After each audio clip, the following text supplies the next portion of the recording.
I ruined so many good relationships. My divorce was a huge wake up call and the eye opener I needed to realize I was the common denominator of all my relationship failures. I knew if I didn't address my emotional triggers and develop new coping mechanisms and finally accept that I needed to change myself instead of expecting and even manipulating others to change for me, that I'd never, ever be able to get into a strong, healthy, long lasting relationship. I teach everything I know about stopping hurtful behavior and showing up as the best version of yourself over at healedbeing.com. Lots of success stories over there. Check it out over at healedbeing.com. Life presents the toughest challenges. Every day you are faced with decisions that test your ability to express who you really want to be in this world. We're told to keep saying affirmations and keep thinking positively, but what do you do when that stuff doesn't work? Welcome to the Overwhelmed Brain, where you'll learn to make decisions that are right for you so that you can create the life you want now.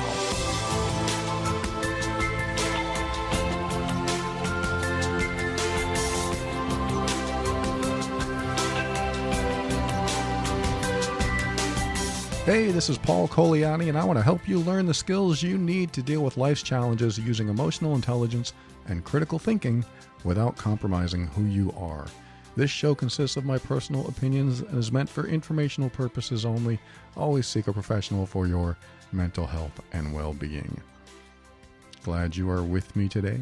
Thanks for showing up. I've got a pretty much a variety episode today, mostly about romantic relationships. You've probably heard me say this before if you are a regular listener or if you've heard the show before, that most of the messages I receive are about romantic relationships. Some of them are about family. I get quite a few of those. Very rarely I'll get some about coworkers and jobs and things like that where you don't get along with somebody at work. It happens, but I've had episodes on basically every type of relationship that you can have. And there's always something new. There's always something new that comes along, and some complex formula or equation that I have to dissect and figure out, because some people send me messages that are very difficult. I mean, in their life, it's very difficult for them to figure out what to do, what to say. And sometimes life, well, how can I say this? Sometimes life can be easier when you show up saying what you really think. And sometimes it can be a whole hell of a lot harder. So I won't say that you should always show up as exactly who you are all the time, saying what's on your mind. I think that's a great way to show up in life, because you get to find out who really supports you being yourself. I mean, I promote that. I try to do it myself, but do I show up as 100% genuinely, authentically me every single time in every interaction? No, I do not, because there are certain people that I don't want to get into certain conversations with. There are certain topics that I don't really want to talk about or care to put any more energy into. Somebody starts talking about values that they have or their political beliefs or ideas or whatever, and if they differ from mine, am I going to have this conversation? Now, sometimes I will. Sometimes I'll have that conversation, and sometimes, is it worth it? Is it worth trying to prove someone's wrong and that I'm right, or show them the way, show them the right way to think? Maybe their right way of thinking is different than mine, of course. That's what happens. Sometimes we have our own set of beliefs and values and ideas and ideals and goals and all that, and it's working for us. And what works for them works for them. Or maybe it doesn't. And maybe we see that it doesn't work for them, and we think that we should espouse our infinite wisdom so that they will learn something new. I've been there. I don't think it's worth going there most of the time, because I have learned, and I think I learned this about 15, 20 years ago maybe, I have learned that what I used to believe I was absolutely correct about isn't always true. It hasn't always panned out to my belief. It hasn't fit my belief. It hasn't been proven that it's not true in a lot of cases. When I think I know something and it's 100% true at the time I think I know it or believe it, then it gets disproven. Now what? I mean, now what do I do with that? Do I go up and say, hey, I'm wrong? I usually do. I was wrong about that. I'm so sorry. But it's not worth just going out there and saying, I'm 100% right about this, when you might find out in a few years that you weren't. Now, I'm not talking about faith or religion or even politics or nothing like that. I'm talking about general things that we talk about all the time. Sometimes we are very hard and fast on what we think is true. This is what I know to be true, and I'm going to hold on to this truth, and I'm going to tell you this truth because I want you to live a better life, and I want you to be a part of the greater good in the world. We do that sometimes. Or at least we want to. We want to tell someone how to be a part of the greater good because their belief system may be faulty. This is what we think, at least. This is my opinion on what we think. I believe that we can look at someone and think their belief system is faulty. So I have really eaten crow a lot throughout my life with that belief that I believe other belief systems are faulty. I've had to take a huge step back and realize that I may be 100% wrong. And I learn that, or at least I learn new things every few years. I learn new philosophies, new belief system, or at least a new belief in my belief system. I learn new things that help me to open my mind more, if I'm open to it, which I believe I am. So, some shows that you might listen to, some people that you may watch or read or talk to in person, they may have a firm understanding of their own beliefs and their own values, and they know what they know. They know it 100%. They know it's true. And you may think and feel differently. And you may even say, but I know what I know, and that is opposing what you know. Are you going to get into that conversation? Is it worth it? I've learned that the more I keep my mouth shut, the more I get along with people, the happier my life is, the less stress there is, the less I get involved with different people's problems, different challenges in their life. Not that I don't want to help. In fact, I'm more likely to want to help than not. But who is to say that A, they're ready to hear what I have to say, B, what I have to say is going to help them anyway? It may not. And C, what if what I have to say hurts them? What if it causes a bigger challenge in their life? Like, what if you're an atheist and you're trying to convince someone of faith that there is no God, and they've been happy this whole time believing in God, and then you finally gave them the last piece of what they needed to change inside themselves to have a new belief system, and it made them unhappy? What if it made them miserable? What if they looked into the sky and thought, wow, now that there's no God, I guess there's nothing more to hope for, nothing to believe in. If this is all there is and we wink out and nothing happens after that, I'm pretty miserable now. And this can work in both ways. Like, what if the atheist suddenly believes in God or is convinced that there is a God? Some of them are going to love it and think, wow, this is great. And some of them are going to think, well, if that's true, then everything I'm doing is a sin. Now I'm going to go to hell. And I was happy before. I was happy, damn it. So you can see how that might affect some people, is that we don't know what we're going to say to someone, what we're going to tell them, how we're going to tell them to live their lives, what decisions that they need to make for themselves. It might cause more harm than good. Now, I believe that we can espouse our infinite wisdom unto somebody who asks for it. If somebody asks me, what do you think? I'm going to tell them, this is what I think. If somebody is saying all kinds of stuff that I disagree with, am I going to stop them and say, no, that's not right. This is right. Depends on the person, depends on the subject.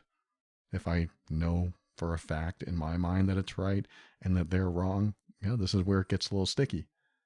They believe the world is flat. I believe it's a big round ball. It can get sticky for some people because they're stuck on that belief system. So that's not the direction I'm going with this show today, but I wanted to bring that up. I get a lot of questions, and this is one of those shows where people ask me questions and they do want to know what I have to say. And I want to be transparent and tell you that I don't know everything, clearly. I don't have the perfect solution every time. I'd like to think that what I do share on this show is unique.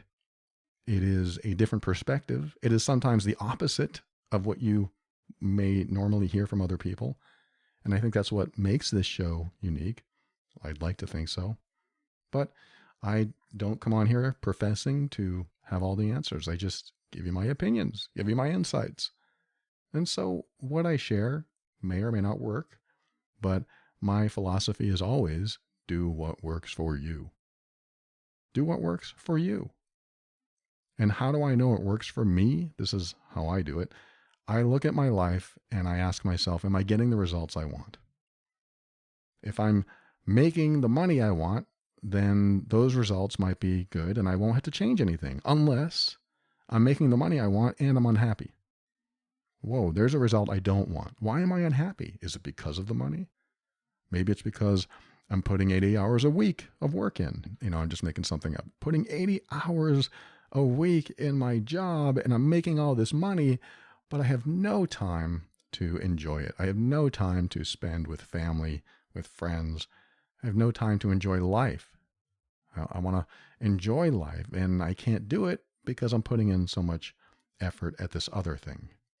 I look at my results, and I think that's important. We look at our own results. Am I getting what I want in my life? Are the results satisfactory to me? Are they positive? Do I want to continue getting these results? And do I want to continue piling on top of those results with more good results or good results on top of good results? That's what I'm trying to achieve. Getting to that point of good results on top of good results instead of bad results on top of bad results, or even bad results on top of good results. We want to try to go in the direction that gives us the best results, and that's what tells me if I'm going in the right direction. Am I getting the results I want? Am I happy? Maybe I'm not happy in every area of my life. Maybe I'm happy in these areas, but not this one. So I need to change something about this part of my life. And then some people will say, but I can't. I can't do it. I have no option to change that. It is not one of my choices. I have no choice but to continue doing what I'm doing. That may be true. This is where I say, yeah, you might not have a choice. Now, I could give you some guidance here by saying you may have a choice, but you don't like it. My girlfriend tells me that all the time. She says, well, you do have a choice. You just don't like the choice you have. That's true. In almost every case, that's true. Well, I can't do it because I'll be homeless. But you can, and you'll be homeless. It's a choice, but I don't want that choice. I know. I get it, and I agree. I don't want that choice either. But it is a choice. And then this is where, and I've had to face that choice before. I've had to face it. And I did end up pretty much homeless. I was going to the soup kitchen with my wife when I was married for several months. And we were very lucky to be housed by her mother in a 600 square foot apartment. Very small, but at least it was shelter. At least it was a bathroom. And we almost ended up in our car. And that still wouldn't have been as bad as being on the street or, worse. It's, of course, I'm very grateful. But we had a choice. I had a choice to go to work and be in this job that felt like a prison. It felt like it was awful. I didn't like being there at all. I felt trapped. I felt like I had no choice. And at the time, my wife reminded me, well, you do have a choice. And I said, no, I don't. I don't have a choice. If I leave this job, if I quit, we have no money and we will have to get food at the soup kitchen. That's it. So I do not have a choice. And she said, I will support any choice you make. And I think I just started crying. What? You'll support any choice I make? Of course. And that's what changed my life, or at least that was one of the pivotal moments in my life when she said, I'll support the choice, because I didn't think I had a choice because I had to support her. But when she supported me, it was just, it was incredible. And so that day I quit. And she knew that we would end up going to the soup kitchen again. She knew that we would have to get up early and wait in that line. And then we'd have to go to the church and pick up our box of food. She knew that. And she just wanted to see me happy. And that has been a philosophy of mine as well when it comes to relationships. I want to see the person I'm with happy. That's all I want. I told my girlfriend, if you don't want to work because it makes you unhappy, quit and we'll figure it out. But Paul, that may not be a choice. Somebody might have 6 kids and they can't do that. You're right. And you do have a choice, and it would be a very hard choice, and it might not be a good choice. That's another thing. It might not be a good choice to quit when you have all these kids. And sometimes it is, and sometimes it isn't. But I don't like when we corner ourselves and tell ourselves we don't have a choice. It's just that we don't expand our mind to the point of accepting that sometimes we do have a choice, but we refuse to allow it to be a part of our reality. And something else my girlfriend taught me, she said, when you think you have no choice, write down all the choices you have, even if you know you will never decide that, even though you know you will never make that decision. So what that means is if you are working on building your savings account, you're working on building your savings account, but you know you can't do it. No matter what you do, you know you can't do it. Write down all the things that you could do to make money. And she said, it doesn't matter how crazy the idea is. It doesn't matter. It doesn't matter at all, because what you're doing is you're getting yourself out of that box of thinking that you always have that makes you think you don't have any other choice. So you get yourself out of that box and write down all this crazy stuff, because what ends up happening is because you're outside of the box, you end up writing down certain things that might actually work. That might work. I wrote this down, and I never would have considered that before, but that might work. And so I thought that was a great exercise. I don't really talk about it too much, but the idea of getting outside of your line of thinking, your pattern of thoughts, it takes you beyond what you believe to be something that can be a reality in your life. It takes you beyond that, because if you don't believe something can be a reality, you're not going to even consider going in that direction. And so I don't want to get too esoteric, but I think you know what I mean. If you decide that you're never going to be able to afford a new car, then you probably won't even try. You probably won't even start to go in that direction. So you never find out what loans there are and what interest rates there are and about, trading your car in. You may never do that. And maybe that's a bad example, but maybe it's a great one, depending on where you are in life. Then when you know there are more choices and there are more options, and you allow yourself to think outside the box, you might come up with a solution, or at least a direction. Anyway, circling back to what I said at the very beginning of this episode, we're actually going to talk about romantic relationships. I'm going to read maybe 2, maybe 3 emails on romantic relationships, the questions that I get or at least these 3 questions, and we'll see where we go with it. I have some thoughts, some ideas, some opinions. I haven't read these. I like to surprise myself to find out what I'm really thinking. To help me go outside the box. That actually does work for me. When I am surprised by information, my thinking will go beyond my boundaries, my normal boundaries of thought. This is why some people can get on stage without preparing and put on a show. They actually think outside their normal patterns of thought, which sometimes your normal patterns of thought include anxiety, they include nervousness, they include the belief that you're not smart enough, the belief that you can't do it, can't do something.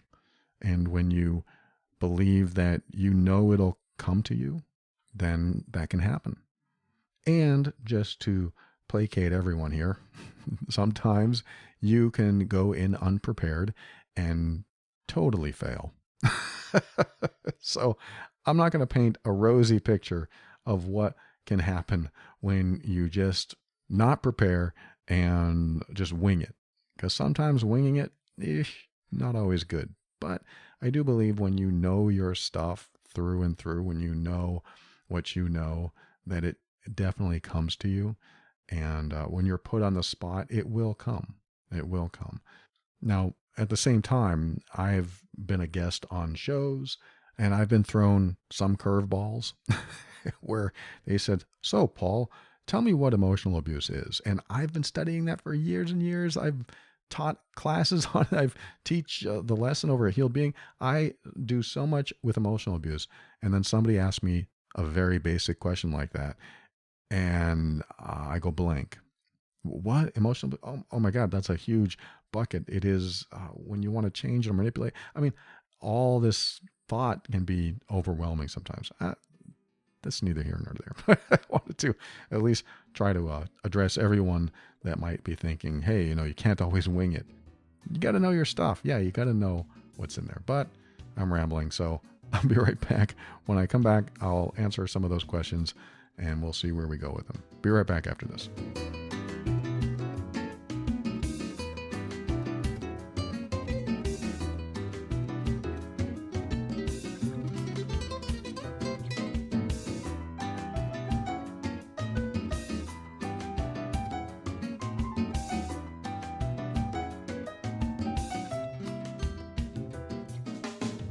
If you've been listening a while, I talk about sleeping and not being able to sleep a lot.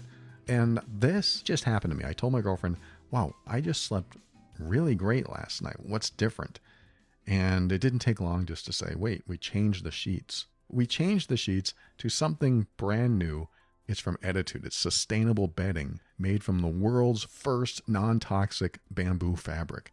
This was our first time trying out these sheets, and they were so cool. They were so breathable, and they helped us feel our most rested and energized the next day. It was amazing. I actually slept later than I should have, but it felt so good, and it was wonderful to get into these light, buttery sheets. It's like a shortcut to true beauty sleep. And right now, Attitude is offering the Overwhelmed Brain listeners $25 off their first bedding order with the code BRAIN. The Attitude team is so sure you'll love their new sheets that you can try them 30 nights risk-free and return them, no questions asked. And don't worry, each sheet, pillowcase, and everything in between is given a second life through their take-back and donation programs. So don't forget, you can get $25 off your bedding order for a limited time when you visit attitude.com/brain. Let me spell that for you. It's like the word attitude, except with an E. ETTITUDE.com/brain. Attitude.com/brain. That's happy sleeping, and I am down to my last few magic minds, and that scares me. I need to get some more because I love tea. I love my caffeine, and I have to regulate it because sometimes I like to drink too much. Like maybe today I drank a little too much. And I don't know about you, but when you drink too much caffeine for a long time, what happened to me is I start to get tired. It doesn't have the same effect. It doesn't give me any energy. and I just have too much caffeine in my system, and I need something to regulate my intake of it and to regulate my energy levels, and Magic Mind does just that. It's this little shot that improved my morning so much I drink it whenever I need a quick energy boost. Magic Mind reduces your need for additional caffeine by extending the benefits of caffeine. It makes less caffeine do more and last longer. If you go to magicmind.co/brain, you'll get the limited 40% off subscription and 20% off one-time purchase offer. That's 2 words, magicmind.co/brain. Use the code BRAIN when checking out and you'll get 20% off. The 40% off code only lasts 10 days as of this recording, so hurry up, magicmind.co/brain.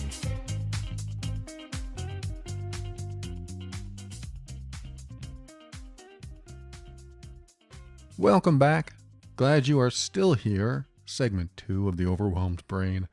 And I'm going to just rapid fire these emails off and see if I can reply to them really quick. I can't give like a full, extremely detailed reply to everyone that writes to me, and I do apologize about that. But I'm going to do my best to give you everything I know in as short of a reply as possible. So here we go. First one is, I'm thinking about leaving my boyfriend for 6+ years, but I don't want to give up on him. However, I feel I may have already given up on him. We have discussed on how to improve our sex life, and it doesn't seem he takes it seriously. He doesn't initiate. He doesn't seem attracted to me. He takes care of himself. I have to plan sex, and sometimes he delays it as much as possible, and it doesn't make me feel good about myself.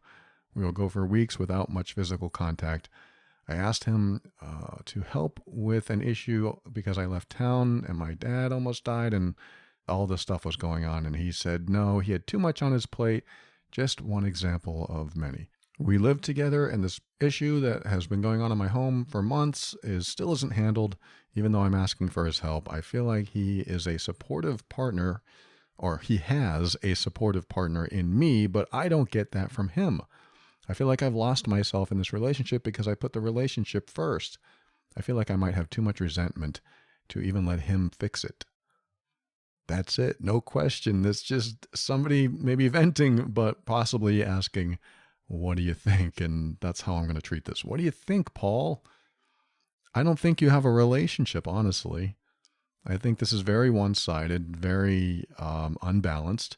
And when you have somebody that doesn't seem to be putting in any effort, then you don't have a partnership. You don't have a relationship.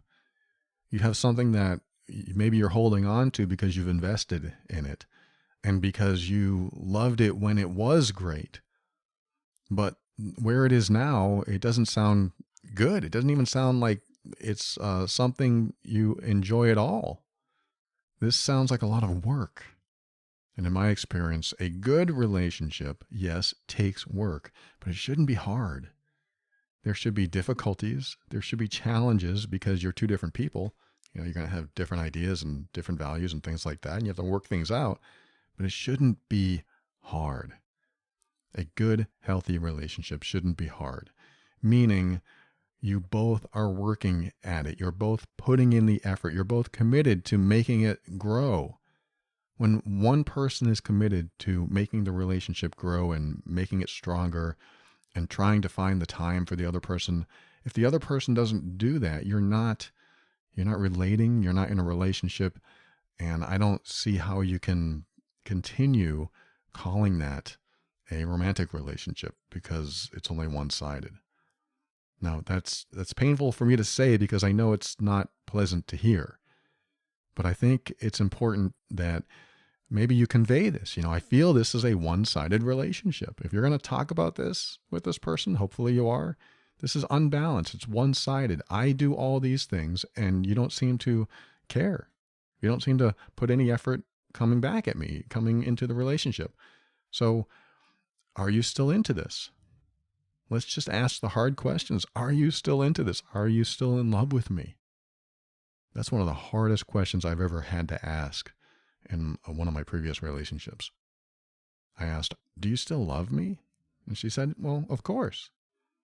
But then I asked, are you still in love with me? And that changed everything. That changed my life. You may not get the answer you want, but it's important to find out what that answer is. And if this person says, yes, of course I'm still in love with you, you want to know how they show it. I mean, the way things are going now are the way things are going to go tomorrow. Remember, what happened yesterday, what happened today, will happen tomorrow.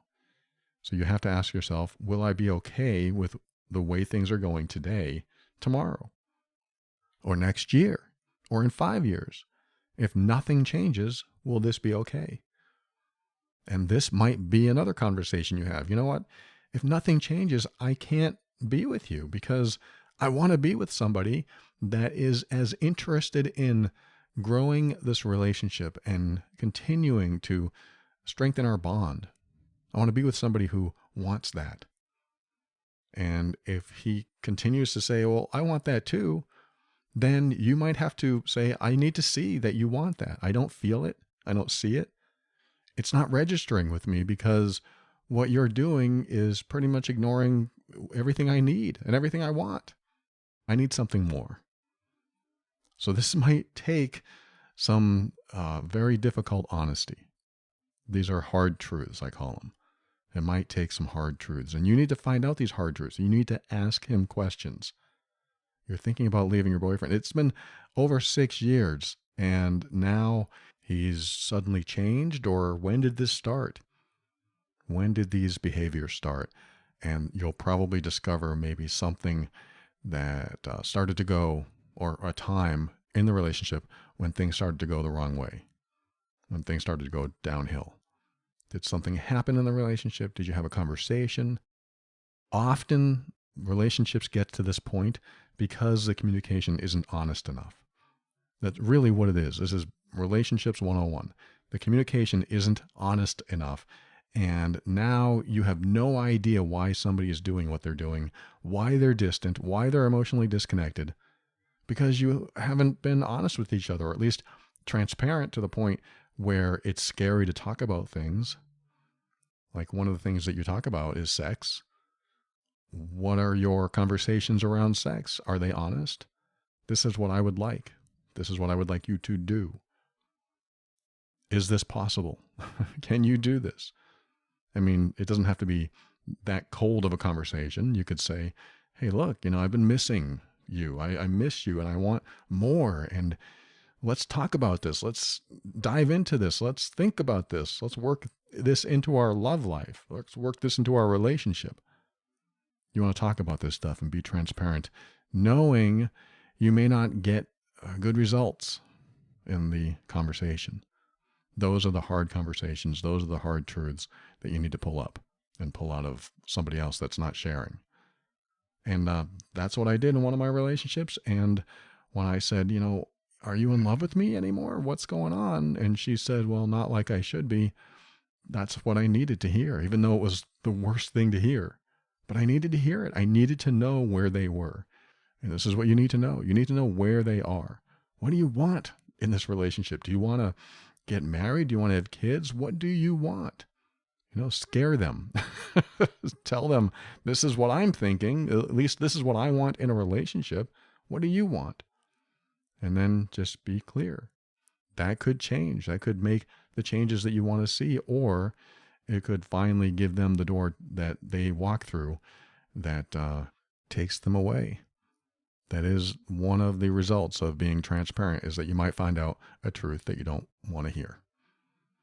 Thanks for writing. I'm so sorry you're going through this, and I do hope you are able to have an honest, transparent conversation with this person so that you can move on with your life, with or without him.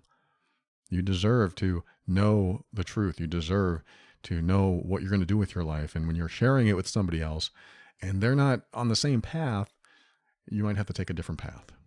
Or you might have to say, hey, I'm going to take this path. If you want to come with me, you are welcome. But let's talk about this. Let's get on the same page. Thanks again for writing. I'm going to go right to this next one. And this is from someone I think I connected with her a long time ago because I recognized the name. I'm not going to read you the name. She didn't give me permission. But she said, hey, I've been listening to your podcast for years. It's not only helped me in my emotional intelligence, but I'm passing lessons on to my children. I have a 12-year-old that's starting to go through all the normal 12-year-old issues with friendships and relationships. Do you have any podcasts or episodes that you can recommend that are appropriate for teenagers? Thanks so much. Yes and no. Yes, I do. I think I have one episode that I dedicated to kids. There might be two out there, but I know there's one called the Kids episode. And if you go to the Overwhelmed Brain and type in the word kids in the search field, you'll find it. And that will be helpful. I do talk to, probably around that age, 12 years old, I talk to the kid that might be listening. The kid, I mean children or young adults that might be listening. And every show that I create, I try to keep family friendly so that everyone that listens with their kids doesn't have to worry about things I'm going to say that the kids might say, "Hey, Dad or Mom, what's that? What was he saying?" Because that might be a conversation you're not ready for. But that's not the point. My point is I do have a kids episode out there. And yes, I probably do have specific episodes for kids. And those are going to be, that's going to be tough because kids face such different issues. I do talk about kids. I'll tell you what, I'm going to do this right now. I'm going to pause. I'm going to search through my transcript and I'm going to name a couple episodes that might be helpful to you. Be right back. Okay, the magic of recorded audio. I'm able to pause for many minutes and come back in 2 seconds. I did find two episodes that will be, I think, useful for children or young adults. The Everyday Bully and Bullying Behavior, that's one of them. Again, go to theoverwhelmedbrain.com and you can look up the word bully in the search field. That's the Everyday Bully and Bullying Behavior. And then also the Kids episode for Kids and the Kid in You. So those two were specifically, well, the bullying episode's for everyone, but the kids episode was specifically for kids. But the bullying episode, of course, I think a lot of kids can relate to that. I tell my story about when I was bullied as a kid and what I did to get past that, get through it. And so those are going to be maybe two episodes. As an adult, as a parent, you might want to listen on high speed first, at least to the bullying one. Make sure there's nothing inappropriate in there. But again, this is a family-friendly show. I try to talk to everyone. And believe it or not, there's a lot of young adults and even children that listen to this show and get a lot from it. It just depends on what they can relate to. There's a lot of episodes I do that are not romantic relationship oriented. And so that can be very helpful to them. But yes, you're right. There's a lot of children-specific challenges that will happen in their lives. And who's addressing those? There are probably other shows for that. Though I will keep this in mind going forward so I can maybe come up with something that a lot of children can relate to. A lot of children, young adults, young teens. I don't know how young children will listen to this, how young they'll get, but I do understand the plight of children. A lot of children have anxiety, and I do have episodes on anxiety. However, they have material that maybe a child may not necessarily understand. They don't have enough life experience, and it might be a little too much too soon. So again, you could look for those episodes on anxiety because, as a kid, of course, I had so many anxiety dreams about school and friends or so-called friends and bullying. And I had all these anxiety dreams because I had real issues in school and growing up. Those are real issues that children face, and they're not full of adult life experiences. So they have to try to figure it out as they go, or find a mentor or a parent that understands what they went through and will listen to them and offer them suggestions or advice and not put them down for being weak or weak-minded or not strong enough or whatever. There's so many things that children go through that they are trying to figure out on their own. This is why a lot of us grow up with dysfunctions. We tried to figure something out and we did the best we could and we developed some coping mechanism that worked at the time, but then we grow up and those coping mechanisms don't work in our adult life. Why not? We think this is how it's supposed to be. We think this is how we're supposed to act in relationships. But then we lose relationships and people don't want to be around us, and we think, why? And we blame them because we think, what are you talking about? I'm doing what I'm supposed to be doing. This is what I'm supposed to be doing. I'm doing the right thing. This is who I was. I always thought I was doing the right thing after I left home. I was a child until 35. I was holding on to all these childhood belief systems and all these ideas I had about how you're supposed to treat people. And I thought it was okay to be judgmental and critical and even making people feel guilty. I thought that was okay because I learned certain skills, I guess you could say, characteristics, traits as a child that I believed were okay to have. And when I didn't know they weren't okay and nobody told me, they didn't know how to tell me. They didn't know what was happening. They just left or didn't want to be around me. That's when I started learning that, oh, I'm doing something wrong. I'm actually the problem here. But it's so hard to figure that out unless somebody comes along and knows what you're doing. They say, hey, you're being passive aggressive right now. Why don't you just be direct with me? I didn't know I was being passive aggressive. If you know that, then you can change it, but I didn't know it. I didn't know what that meant. Somebody told me one day, you're being passive aggressive. And I thought, what? Well, I'm not. I'm not aggressive. That's how I took it. I'm not aggressive. No, you're not being direct. At least this is what I figured out a lot later in life. You're not being direct. And so I learned to start being direct. I learned to start honoring myself. It's another thing children have to go through. They have to figure out how to honor themselves and get through the fear of doing that, because sometimes they're not taught that. Sometimes they're taught by older people, adults, parents, what they're supposed to do to honor themselves, protect themselves. And some of the adults in their lives aren't necessarily good role models for that. The adults in my life, definitely not. They were not good role models. My mom had no boundaries. She has them now. She has very good boundaries now, but she didn't back then. And that's how I learned. I learned from her, not that she taught me, I just absorbed it. I saw how she acted around people, and when she was challenged, she would just give in. And she also taught me what denial was like. Let's deny the challenges in our life and pretend they're not there and not deal with them. And so I was anti-confrontational. I was averse to confrontation, and I avoided it at all costs. And that costs me a lot. That cost me a lot. So I learned to honor myself and confront when I needed to. Kids don't have a lot of those tools. They don't understand that those are very valuable. So I could go on and on. There's a lot to talk about clearly, and I have to think about it for a while. So I can't promise when I'll talk about that in a future episode, but that is definitely on my mind now. Thank you so much for sharing that. Good to connect with you again. I do know your name. I looked you up, and I appreciate you sharing that. We'll connect again soon, and I'm going to go right into this final email.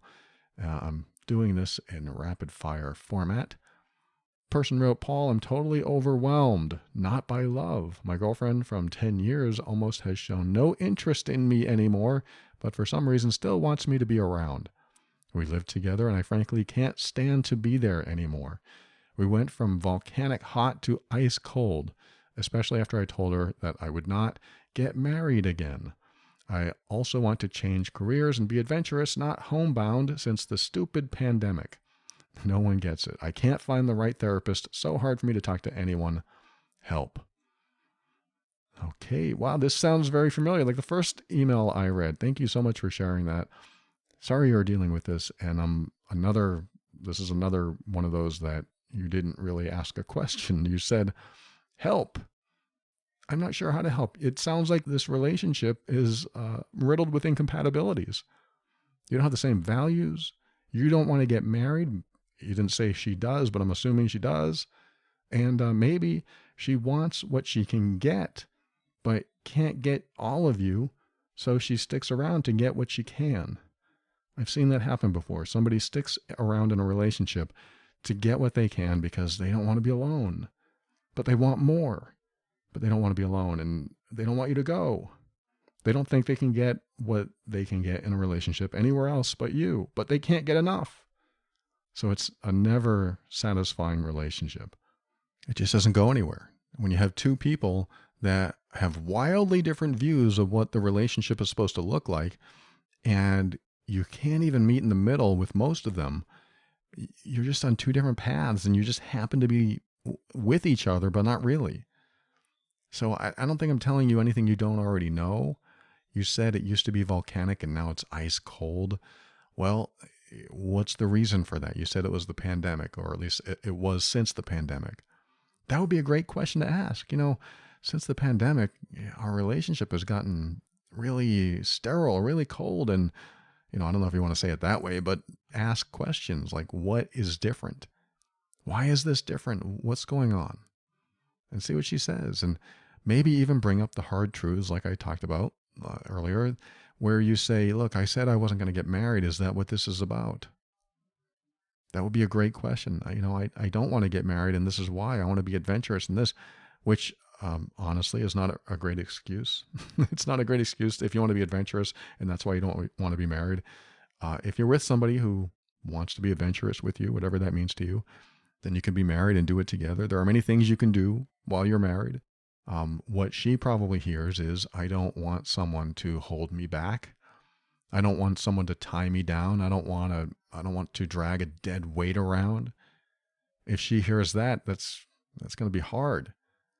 And if she wants to be married, and if she wants kids, if she wants to settle down, then maybe this isn't your time. Sometimes people meet at the wrong times.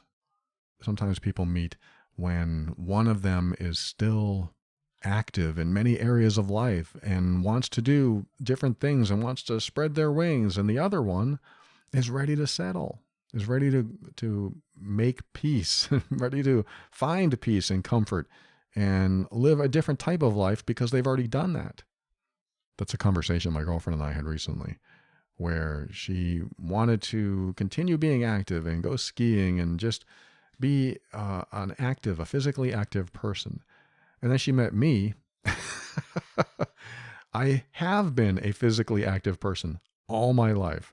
And then we moved into a neighborhood that had a lot of hills, and we don't like walking on it. And I certainly, it's difficult. It's difficult to just go outside and take a walk on a flat path because there are no flat paths around here. So it's changed our lives. And we both work from home, so we don't really leave home too much except to eat sometimes and meet with friends. And so we're talking about what we can do to liven up our lives, to get us more physically involved with other things, not just hanging out together, not just sitting on the couch, not just talking to each other all day long. As special as that is, it's one person that you know everything about, and it's impossible to give your brain any type of newness or novelty to help it neuroplasticity. It needs to stretch and it needs to go beyond what it knows. And if you are in the same place with the same people talking about the same things all the time, it doesn't stretch too much. So you need to expand that. And this is probably you. You probably want to expand your mind, and you want to live your life differently than she does. And maybe she's already done that, and maybe she has no interest in doing that. Who knows?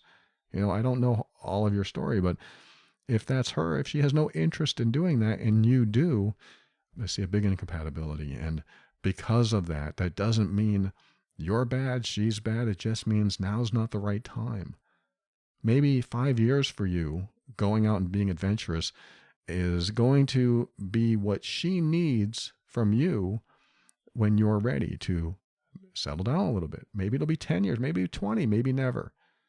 But you do have to look at this realistically and see that perhaps that there are incompatibilities here, and maybe you won't be able to get past them today. Maybe later. Maybe you need to take a break from each other. And if that's scary, I get it. Like, if I take a break, what if I lose her forever? It's possible.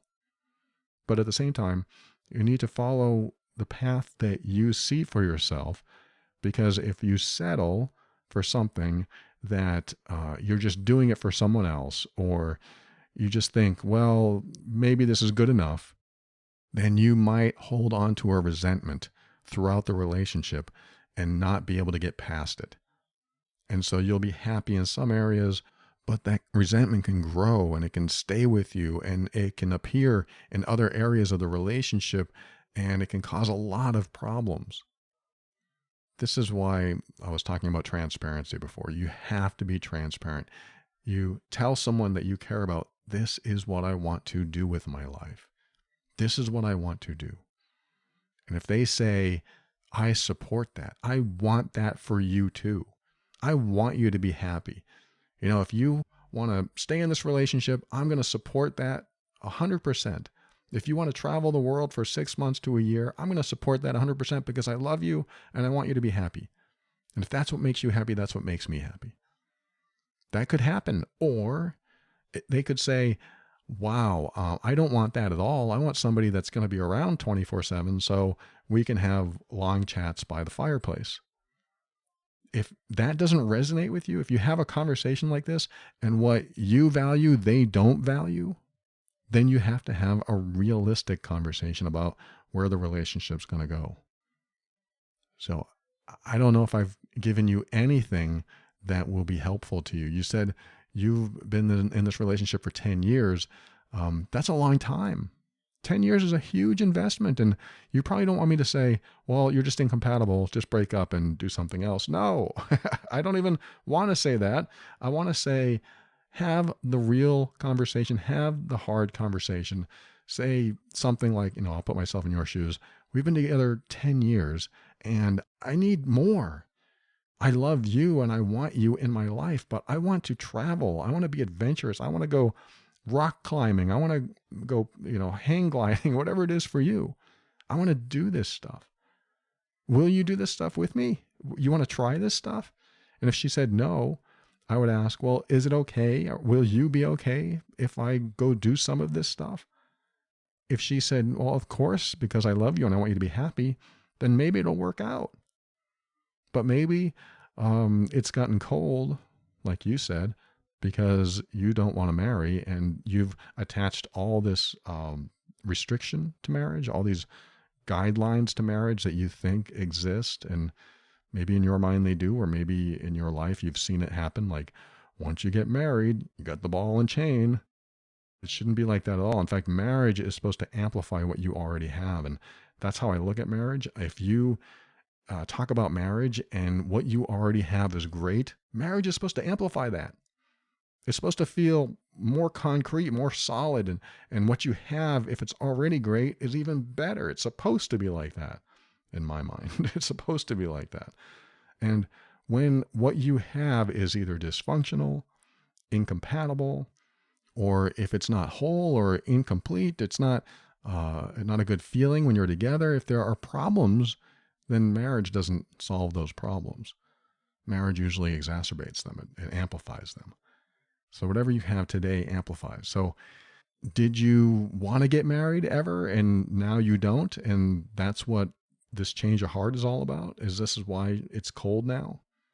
Are you putting in the effort that she would want to see? Are you supporting her path? What are you doing for her that makes her feel special? Like she knows you want her to be happy. What are you doing to show her that she feels 100% supported by you? So that has to be in there as well. And if you are unable to do that because you don't feel like you can support her or her lifestyle or her choices, then it's a gift to tell someone that I can't do that for you. It's a gift. You tell them, this is what I'm able to offer you, but I won't be able to do the rest for you. How is it a gift? It's a gift because you finally give them a truth they can work with. You put your truth on the table and they can say, well, then it's not going to work out. Or you can say it's not going to work out. But the conversation has to be had. You have to be open and you have to find out, why do you think it got so cold? Ask her that and answer yourself. Answer that question yourself and see what kind of conversation comes up. This is why I think it got cold, because XYZ. I don't know if anything I said helped, but I hope it has, and I hope you have something to consider. Definitely have the conversation when relationships get into these challenges where you feel stuck and you're not going forward. These are the kind of conversations my girlfriend and I have. We talk about why the relationship isn't going forward or why there are stuck areas. And it's not always easy. It's not hard, but it's not always easy. It can be difficult. It can be challenging, but overall, it shouldn't be hard. It should be something that you are able to freely talk about with someone else. Hey, look, this is what I'm feeling. This is what I need. I want more of this. Can we talk about this? If you're unable to have a conversation like that with somebody in your life, then you have to question if you're with the person that you can be honest with and genuine with and be yourself around, which I think is the most important. Thanks for joining me today, and thank you for writing again, everyone that's written. And if you've written to me and it's probably still in my inbox, I hope to get to it soon. I cannot tell you how long it's going to take. Sometimes it takes a long time, but I do eventually get to them all. So thank you for listening today. We'll be right back with my thank yous and my goodbyes and my final words right after this.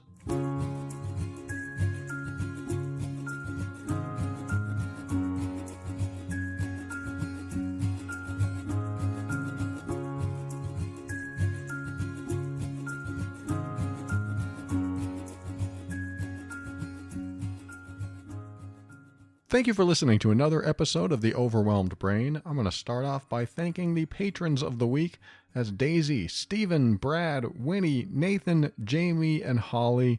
Thank you so much for your support. These are the patrons. I call different names every week. They financially support the show, and I am so grateful for their support. If you find value in this show like these patrons do, I'm going to give you a place to go, and you can help out. moretob.com. You can go over there and you'll see options to give back. Thank you, patrons. I appreciate you.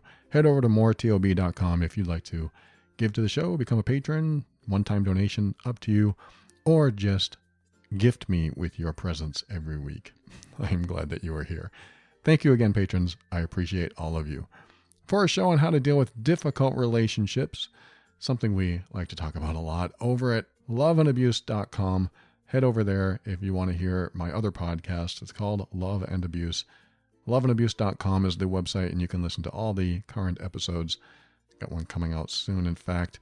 But I talk about emotionally abusive relationships over there, controlling, manipulative behavior, and how to deal with that, how to work with it, how to manage it, maybe how to talk transparently with somebody that's difficult in your life. So again, check that out over at loveandabuse.com.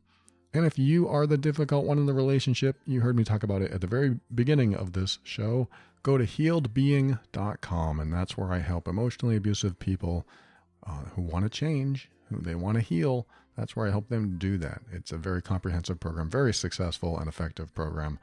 If that's you or somebody you know, healedbeing.com. And finally, thanks to Kevin MacLeod of incompatible.com for some of the music transitions in The Overwhelmed Brain. And, thinking about like a kid's episode, some of the titles that I'm thinking of, I could call this episode, some of the titles came to mind were When Your Parents Are Being Jerks. Not that you are parents, but the kids, they have a different perception. They see you differently. They think that when you say no, it isn't for their own good. It's because you're a jerk. So that's one of the titles I thought of. When Your Friend Is Being a Jerk, another jerk title, but that's what happens when you're a kid. Some people can be jerks. So there's two titles with jerks. One is When No One Understands What You're Going Through. That's certainly a kid issue, right? How about this one? When Someone on Social Media Makes You Feel Like a Loser. That's another title. Social media, it's a big one. How about this one? When someone on social media makes you feel ugly. When someone embarrasses you. In fact, I actually have episodes on embarrassment. And this may be helpful to kids. So to the person who wrote, or anyone listening that has a kid that you think they might benefit from this, go to the overwhelmedbrain.com and type in the word embarrass in the search field, and you'll find an episode or two in there. I also have another episode for kids.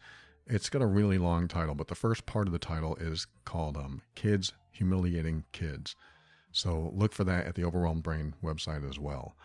And that might be helpful too. I could actually do a ton of episodes on social media and what that has done psychologically to adults and children. But I'm not sure if I'm going to do it. I'm not sure how many kids episodes I'm going to create. I do talk to a certain demographic, a certain target person here. And any kid that listens, I'm talking to you as an adult. Because if you're listening to a show like this, you've got an adult mindset, or at least you are in a mature space inside mentally and emotionally. And you want to continue maturing that, and you want to continue evolving that and grow into someone maybe with fewer dysfunctions than me, than stuff I've had to go through. Some of the emotional triggers that I've had throughout my life, maybe you won't have them because you're starting early. I didn't start till my mid-30s. I had to heal a lot, or at least experience a lot, and then heal a lot, and lose a lot of people that I cared about because I carried a lot of dysfunction from my childhood into my adult world. And hopefully you won't end up doing the same thing.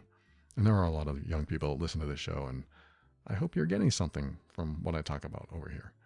And it does remind me, like, I do have a Facebook group, in case you don't know. It's called No, it's not called that. It's called the Overwhelmed Brain Empowerment Group at Facebook. So just look for that. And you can just ask to join, and you just have to answer 2 questions. You do have to be 18. We do talk about a lot of things that may not be appropriate for anyone under 18, but, if you are listening to this show, it probably is I don't know, but that's one of the rules. So if you want to join, you can have conversations over there as well. Would love to see you over there. And I'm probably going to post a question in there regarding a future kids episode. So that might be something that happens as well. And finally, I did think about this when I was working on this final segment. When I was a kid, I wanted to be talked to like an adult. I wanted to be treated more maturely, even though I wasn't mature. I was still a kid. I was playful and things like that. But it would have been nice. I felt like it would have been nice if I received more adult kind of conversations. And I don't mean like, let's talk about taxes and stuff like that. I mean, instead of saying, you're just a kid, you can't handle this, go away, which sometimes happened, I would have a real conversation. Like somebody came up to me and said, okay, look, this is very strong stuff. This is very strong stuff that we're going to talk about. And you may not understand it all, but if you'd like to be a part of it, you're certainly welcome. But just know that you may not be prepared for what you hear, and you may not understand everything you hear, and there might be adult words thrown around that they might throw you off, but you're welcome to stay. I'm not saying this is going to work for everyone. I'm not saying that's a good idea. I'm just saying when I was a kid, I think that would have been cool because I felt so dismissed when I was a child. I felt like I didn't matter. At least sometimes I felt like I didn't matter because a lot of the adults that came over to visit my family and things like that, some of them just dismissed me. I'm a kid, and they knew I was a kid. And of course, a lot of adults don't want to talk to kids either. I get that. A lot of adults want to talk about adult things, and some kids talk about kids things, and it's hard to relate. It is. It's hard to relate to each other because you're on 2 different wavelengths. If a kid's listening now, you know what I mean. And if an adult's listening now, I hope you are, you know what I mean too. You know what I mean. It's hard to relate sometimes to kids. Of course, we were all kids once, so we can all relate at some level, but not all kids were adults. I know no kid was ever an adult, and this is what's happening is we're on 2 different wavelengths, and that can cause issues as well. But that's all I have to say. There might be more that I talk about in the future when it comes to talking directly to children, but for now, I'm just going to keep an open mind because that's how I step into my power, and that's how I want you to step into your power too. Keeping an open mind helps you create the life you want. Always take steps to grow and evolve. You are powerful beyond measure.